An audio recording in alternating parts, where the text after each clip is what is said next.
Hello everyone and welcome back to our channel. In today's video, I'm going to show you how to add blur in Snapseed.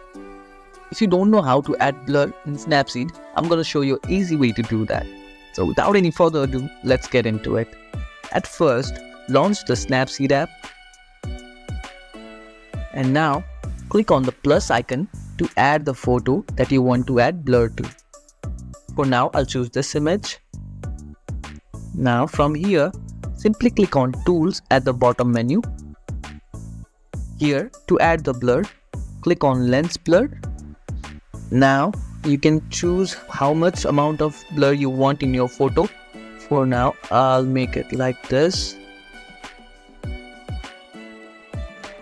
You can also increase or decrease the strength of blur by simply swiping left or right on the screen, just like that. And once you're happy with your edit, simply click here to save changes. And just like that, we have added blur in Snapseed. If you found this video helpful, don't forget to give this video a thumbs up and subscribe to our channel for more tutorials like this.